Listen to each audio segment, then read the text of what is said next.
Hello, my friends, and welcome to episode 40 of Football Manager 2021 with Rangers. Now, we're looking here, and I'm going to just explain this to you. Anyone that follows my Twitch, I'm sorry that if on Sunday, just before the Rangers game kicked off, you got a spoiler. Because I went to record this episode, and instead of hitting record, I hit start streaming. I did not notice until my phone went, manage your Twitch account, or manage your Twitch stream from your phone, which I always ignore, and usually when I'm recording I have my phone on silent. So I'm so glad that that button was there, because otherwise we'd have done. I decided I was going to do the end of the season review sort of like mid video, so I'm going to go back, but I wanted to leave it there. So schedule wise, this is how it looks. I didn't realise after the last episode, by the way, if you've not seen the last episode, go check it out. We played the second leg against Spurs. Bit frustrating, we played really well for 60 minutes or so, but we also showed off the kits that I should have showed off at the start of the season, made by the wonderful Dan LN07. Go check him out. All his stuff's down below. All the stuff for Evolving Mindset also down below, and for Limo as well. So guys, if you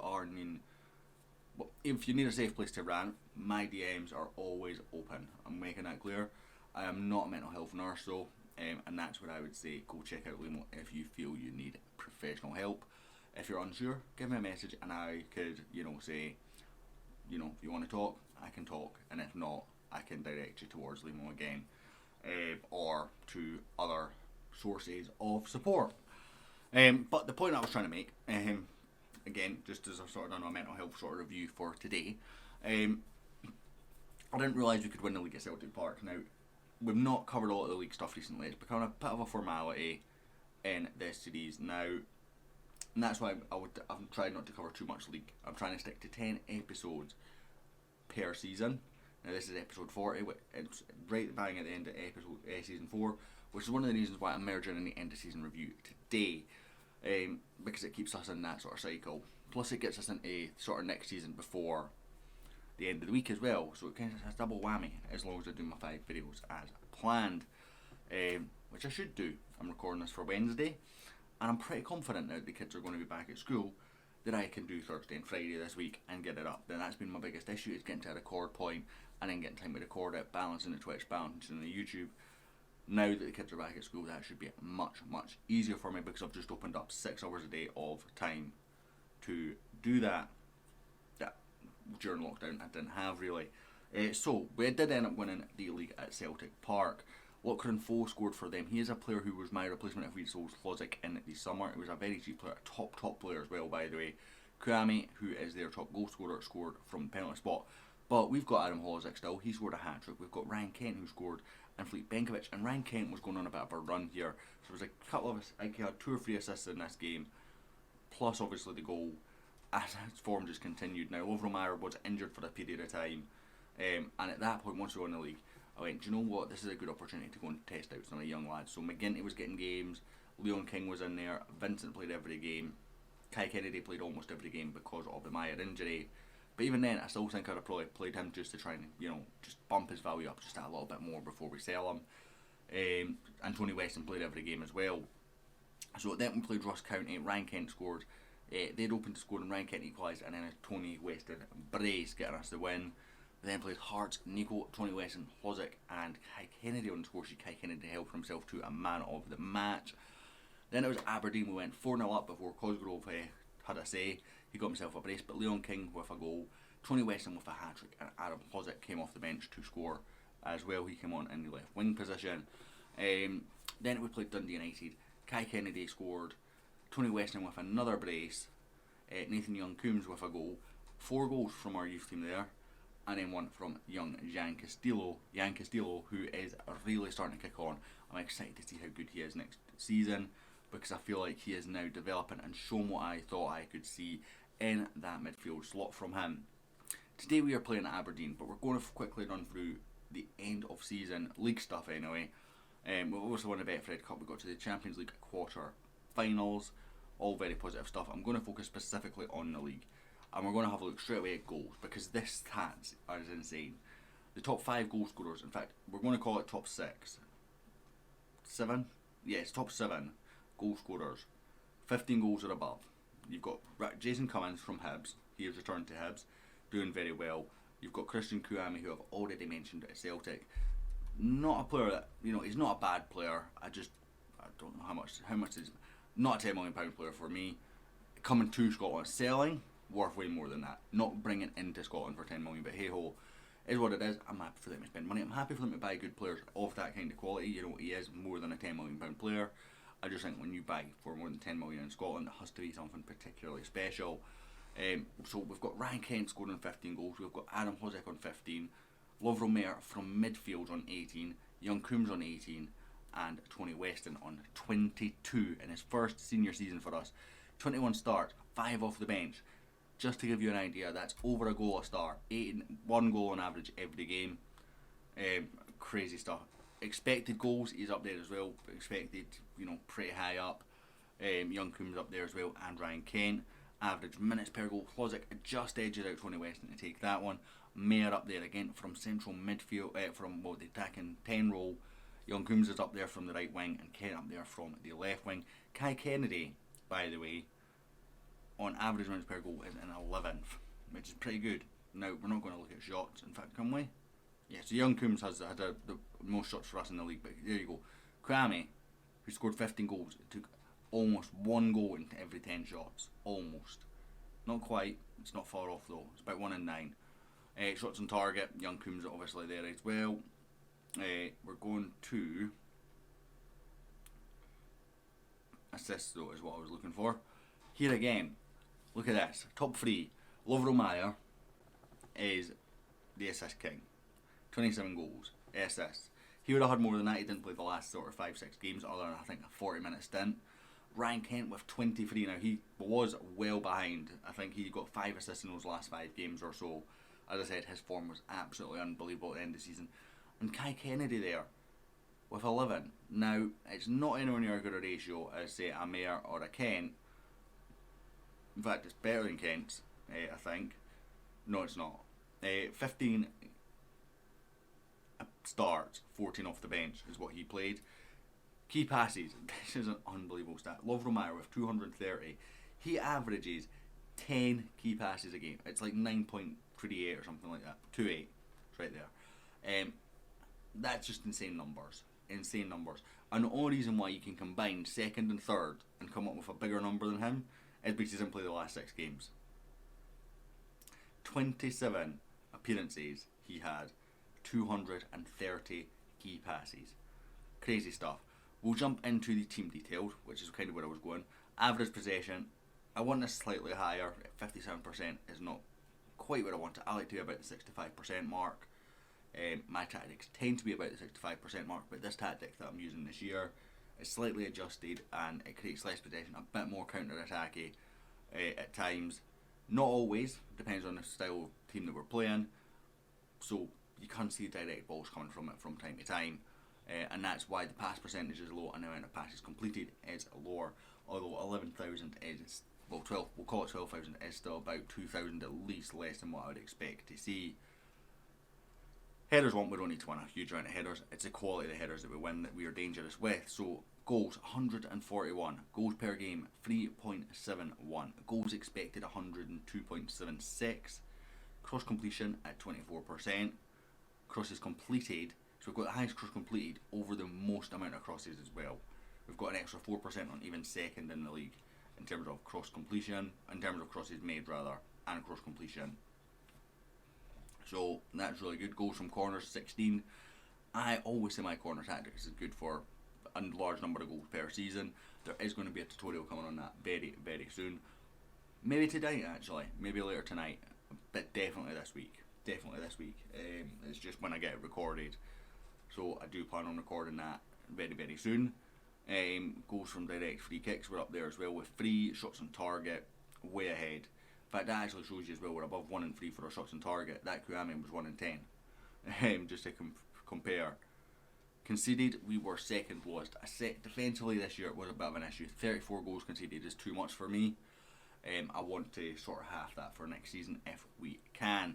Expected goals against is 27. So again, I want to try and reduce that. Only 1 conceded from a corner. We're very, very good in the air, we know that. Clean sheets, not good enough. 14 is just not good enough. And I think that means, Lavakovic had 11 of those. So that tells you that at most there's only 3 clean sheets since he left the club. It's a bit concerning. We'll have a quick look elsewhere. Shots on target against. We're conceding too many shots on target. That's fine. Capacity, now bearing in mind that our stadium is currently under rebuild, it'll go up to 64,000 next season, so our average capacity could not be at 50,000. That's why it says 45,936 and 99% with 14 sellouts from 18 home matches. That's pretty insane, to be fair, but you expect that with Rangers, and particularly with a reduced capacity. I don't think that would even hold our current real life season ticket holders. So overall that's pretty good. Net transfer spend, we are at the bottom with minus 78 million, which means we've brought in 80 million more than we spent this season, which is smashing. Salary per annum, we are at 29.69 million, which is a lot, but when you're bringing in 8 million from transfers, before you count the money that we spent on the stadium, the money we spent on training facilities, the youth facilities, all that, it's a good bit of investment. The other thing that I want to check is I want to go to here and to here, and I want to just have a look at qualification places. Automatic Champions League place for next season by the looks of it, which is great. None of that nonsense qualifiers. Celtic will only have a couple of qualifiers to play, I think, as well. Hopefully, we'll get there. It's got to get up to 6 to get that second automatic place, and that's where the Europa League group stage places automatically come in as well. That's a big ask though. If we have a look at coefficients, what's the difference between us and Portugal? So Scotland is currently on 41 points. Portugal is currently on 50. Now that's interesting, but what are they getting knocked off? So 18-19 is a 10.9. Scotland, we're gaining 4 points there. So let's have a look for 24-25. This is the coefficients going into 24-25 rather. We are going to 1, 2, 3, 4, 5, 6, 7, 8th. We're going to 8th. This year is a big change. In fact, these 2 years here, 2021 was apparently a bad year for us. I can't remember that season. 1920 is where we would have started, isn't it? No, 2021 is where we would have started. We would have got knocked out of the Europa League playoffs because we drew Spurs. Don't know what Celtic did. So that was a bad year. So that's going to get knocked off in a couple of years. This year we were worse. This year we held about our own. And then this is this season where we have beat Portugal in points. So we're starting to maybe gain ground on these teams. Now, in terms of 2024, we are 1, 2, 3, 4, 5, 6, 7th in terms of points earned this season. That's a monster point haul from the Dutch. And I still think there's European games to go. I think you still got the finals. So, this isn't final by any stretch of the imagination. But it is showing improvement. If we can knock ourselves up to 6, get Celtic into the automatic, get whoever's coming third automatically into the Europa League, that will bring more money in. If Celtic can continue making it the Champions League, that brings more money into the Scottish game. I'm not sure how well everyone else did in Europe this season. I know Celtic got to the last 16, as I said. Let's go to the league table last season. Motherwell got into the Europa League. So how did you get on in the Europa League? Schedule, senior squad, filter, Euro Cup.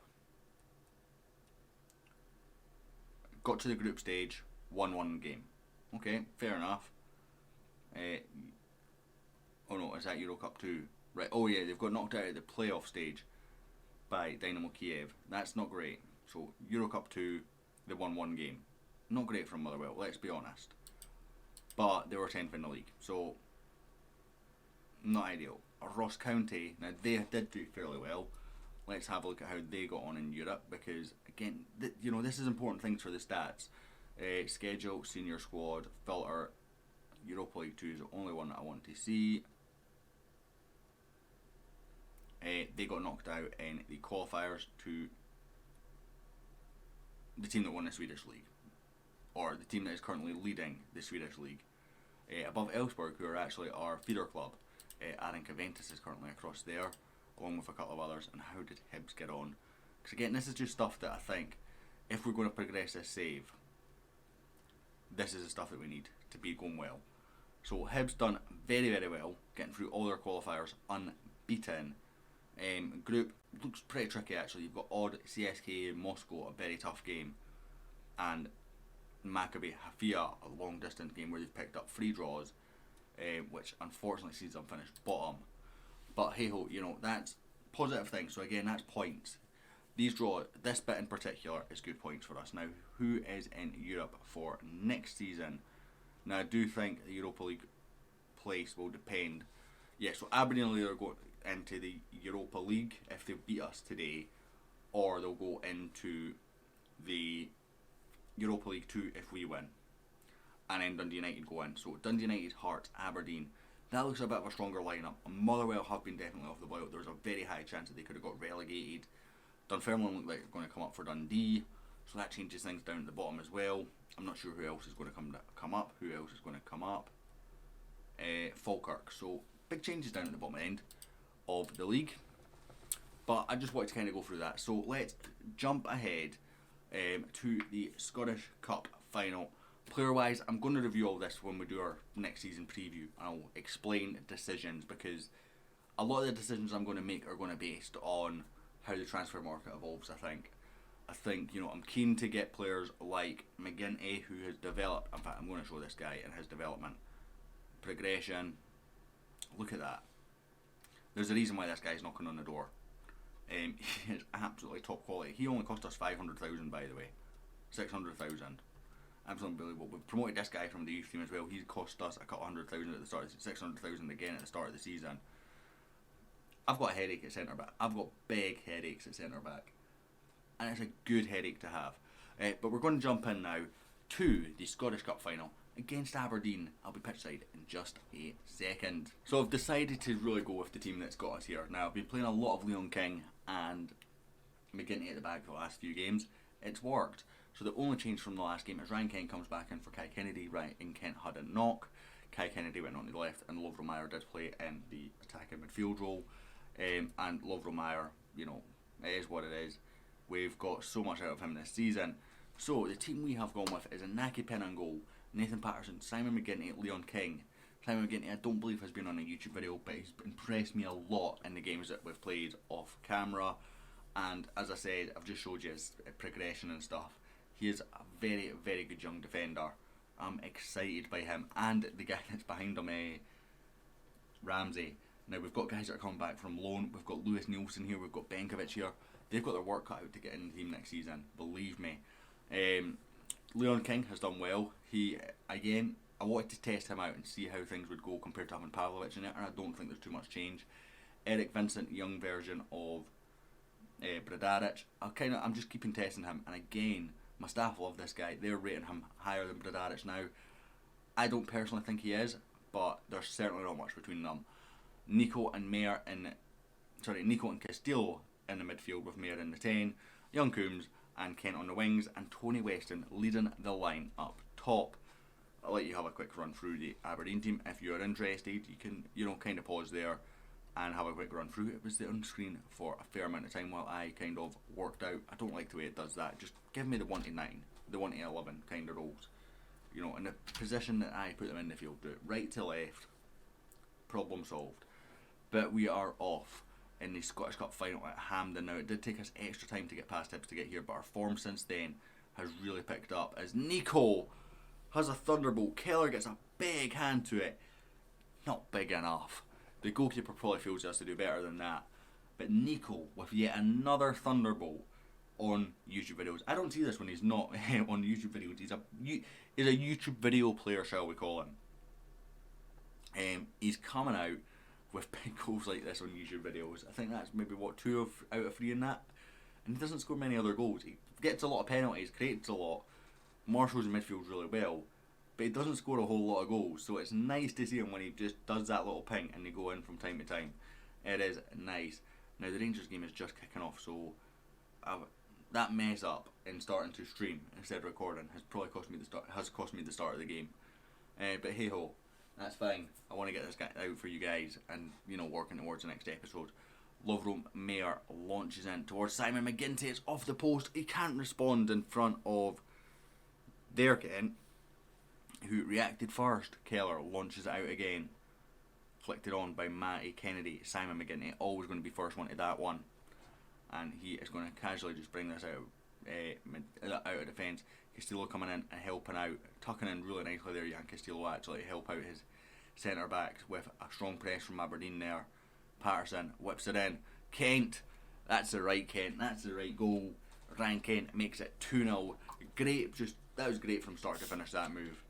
The bit that I liked was this bit here, Nico and Patterson, not Nico and Patterson, when it goes back and McGinty picks it up, Castillo comes in and sits between the two centre backs, and that kills the Aberdeen press dead and allows us to sort of get set and get out. Patterson with a great cross, Ryan Kent with a good header. 2-0. Simple as that. Simple as that. Patterson misses the header. This is an idea. Oh, that's a terrible challenge from Young Coombs. Absolutely terrible. My phone has just gone off. I'm sorry, guys. But I've left it on just in case. I've pressed the wrong button again, but I keep checking. And there is definitely a record video coming through for this one this time. And the record button's on rather than live. So that's positive. Hey ho. Sam Cosgrove continues his recent form against us by scoring. Again, I was just double checking everything. I feel the need to double check everything now. Don't want to lose any more time. We're going to half time, 2-1 up here. I'm happy with your performance. Keep it up. Just send him back out again. It's a penalty that we've conceded. It was a daft challenge from Young Coombs. Didn't need to be made. Just need to marshal him. He's going nowhere. Doesn't mean their XG is higher than ours because they've had a penalty and that's worth a lot more than your sort of standard chances. I feel like we've been the better team though. I feel like we deserve to be in front. Whew. Right. Changes. I don't feel the need to make any changes just now. Maybe a Flozak at some point. But would I bring him on for Kent or do I bring him on for Weston? Or I could bring him on for Young Coombs. Perrick brings it forward. Cosgrove switches it. Patterson's there. Young Coombs gets it back to Nico. Just calmly waits for the man to press and then gets it to Mayer. Kent brings it in. It's a poor effort from Ryan Kent. Poor effort from Ryan Kent. I am going to bring on Flozak. Let's get Flozak on for Weston. Will you shut up? That's a Twitch notification as well, so it absolutely jumped out my skin there. Young Coombs. Oh, I will get this on mute now. Just in case it keeps going off.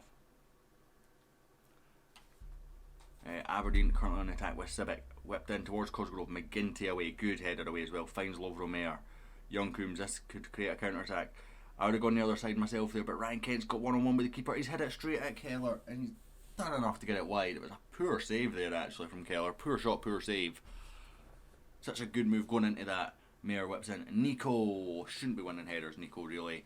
Jan Castillo is starting to tire, so we are going to bring on Captain Fantastic. Ross McCrory is coming on. He's had a bit of regression now, he's not had as much game time, I'll be honest. But he's our captain, and he does everything right by us. He really does. Kent brings it forward. Young Coombs. Nico. Oh, that was through the back of him. Surely ref. Patterson. Does enough. Surely that challenge on Nico was through the back. Now, yes, he blocks a shot, but it's through the back. Civic, Bowie, Mayer heads away. We need a response here. Adam Hlozic does give it. Plays it forward. We've got Kent and Mayer up on their own. Kent bursts past one. Another terrible effort from Ryan Kent. Not having his best game. I'd be tempted to bring him off after a couple of shots like that, but Nathan Patterson tired on that right hand side. Mayer's more tired than Kent, although in the event that this went to extra time, I would run with Mayer tired over Kent on that performance. He's getting chances and stuff.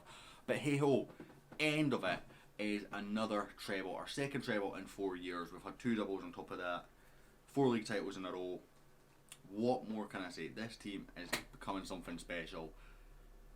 Scottish football starting to develop, as it was evident, and that's why I wanted to show the coefficients and how teams were doing in Europe, because I really want to start pushing those teams on. You know, if as much as I want the £1 billion transfer budget is the object of this save, if I could sell a player, if I had the choice between selling a player to Man United for 10 million and Hibs for 5 million, I'd probably get into that stage where I'd lean to selling to Hibs for 5 million, because we can still get the £1 billion quite easily, I think, now. And that kind of level of player would boost Hibs. And, you know, 5 million's, right, granted they don't come around every Sunday, but we can pick it up a lot easier, I think. And having the league in better quality will help us bring in better quality, which allows us to increase the sale value, etc, etc. Anyway, guys, that is going to end this episode. Now, I will be back maybe tonight with that corner tactic tutorial. If not, that will be sometime this week, and I'll be back tomorrow with the start of next season's sort of preview. My brain has completely frozen. I am really sorry, guys. Now that will probably be at the end of the transfer window, because not really covering the league games just now, as I said. And two, I don't think we have a Champions League qualifier. Now if we do, that will adjust. But anyway, guys, thanks so much for watching. Smash the like button if you've enjoyed this. Smash the subscribe button if you have as well. I hope you've enjoyed this episode. I hope you've enjoyed this season. And I'll hopefully catch you all tomorrow.